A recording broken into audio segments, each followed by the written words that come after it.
This is the Old Musician's Blog, 66 plus, continued. And I ended the last video, I might have said, well, maybe I'll make another video about what happened with the rest of the day, because Stardust wasn't finished yet. It was going to sprinkle itself over a whole other environment, which was quite different. One of the wineries, a very nice, small family-run winery by the name of Pebblestone, and they've been really good about hiring musicians, and they like the music, and so they've been supporting it, very supportive. And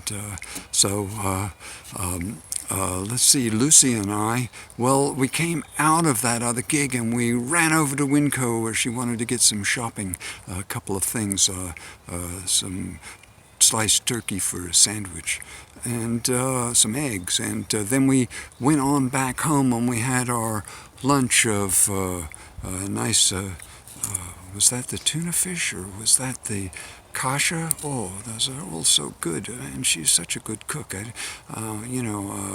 It's just a fabulous thing to have such a quality to live around with such generosity.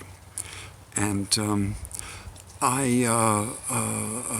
then we got back in the car, and we took off down over to the Pebblestone Winery, and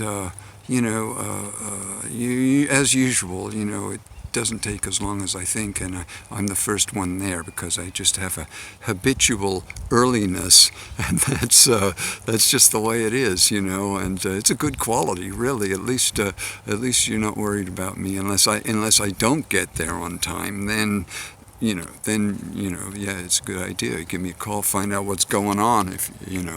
Though I can't imagine my phone's with me all the time. And, we set up, and there's a nice small crowd. And our friends, Four Arrows and B, they came over and they sat with Lucy and Kay, and it was really nice to have that little family. And then Casey's mother comes to a lot of the gigs, and also her husband. And it was Mother's Day. And I have to say, I really like Mother's Day. The pictures that you see on Facebook are all of people's mothers, and they're all full of gratitude about what their mothers did for them. And for the most part, it's a really cool moment in the year, to observe that people feel that way. And oh yeah, anyway, so it's Mother's Day, so there's some people there, there's not a huge crowd, and we set up, and Casey comes in, and we're all set up, and we start to play. I think maybe it was People Will Say We're in Love Again, and that's a really nice tune, the way that tune makes itself around the changes. And people are listening to us, they're not talking. And then at the end of the song, they applaud a lot. And it's like, we're going, wait a minute, we're not used to this. Usually people are talking and drinking and eating, especially eating, and so we don't, I guess maybe we notice it, but, not really enough to remark on. We play a few more songs, and that continues all the way through the first set, and also some more people start to come in, and then we take our break, and I go in through to check on things, and I go through the main building, and there is there's not too many people actually in the main building. Everybody's outside. It's just one of those days, and it's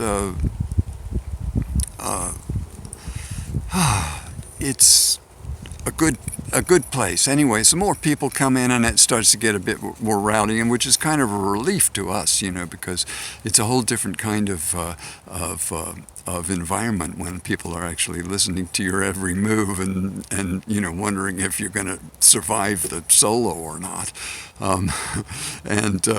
You get you get you get a bit of a skin on you about that idea of what the vibrations in the room are and how you interpret it. And, you have to get that after a while because, there's all kinds of situations. And like in the old days, everyone was playing in the bars and, there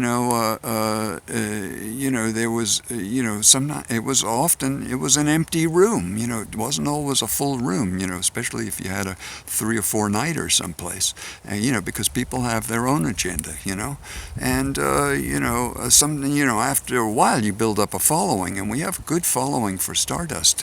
Casey has people who go out of their way to go to just about every gig that she plays, and she plays with this other band called Band Dupay, which is let's see, Stephen Gagney, and then Merrill Smith, the owner of the bakery. He's the bass player, and Casey sings with them. And man, I don't know. My friend there, who I've known for years and years and years, who I can't remember his name, so I figure it's a psychic block and would rather not have his identity revealed on the internet, and I can understand that. So I'll just leave the rest of the members to their own devices. But the thing is that because Casey's filling up her schedule by playing with us.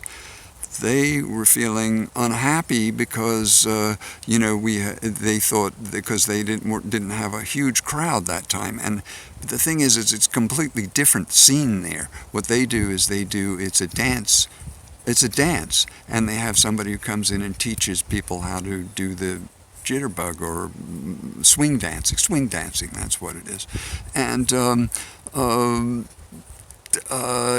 so people are out there to do that thing, and I've played for it, and it's a good gig. It's just too loud in there for me. My ears hurt, and I've played. I've subbed with them before, and Tim subs with them a lot, and subbed with them last week. So he knew what to do, and. Because he's played those songs a lot, but still, the charts sometimes leave a bit to be desired, and they're not always easy to follow. And they have done things with that the charts haven't been corrected on, so you have that thing where you have to really be paying attention to what's going on, and sometimes, your mind wanders, and that's just the way the mind is, especially in these later years. And so, and if you want to keep somebody in your band all the time, you have to fill up their schedule to the point where they're going to honor just doing the gigs. They've got enough coming in from you, and they don't want to do anything else. I mean, you can have that, especially if you move into the upper echelons of things. But even there, where they're doing the big shows like the Rogue Suspects and all of its spin-offs, it has all of these spin-offs, and they do all of these different things too, and they all have a whole circle of people that they play that particular music with, and they're I would say the best. They're the best rock band anywhere in the area, and they even have Jeff Pavar, and they have Paul Turnipseed, and they have Greg Frederick, and the guitar player. Oh man, yeah. Well, there's another one for you, but he's obvious, because he's so well known, and. So this is all going on, and then you have these moments where people's insecurities protrude into the situation, and that's, it's awkward, but the thing of it is to remember is to stay in the gratitude and to be grateful to be playing the music and to be part of this upthrust of it's the cracking of the cloudy skin that is starting to let the light in, and that light is beaming down and causing the higher consciousness to awaken. And that's what happens, and it's happening in the plant kingdom, and it's happening in the animal kingdom, and it's happening in the human queendom, and the humandom, and the sun is shining down upon us, and our magnetosphere is doing well, and the poles are healing, and the environment is getting better. Let's make some peace happen. Give peace a chance.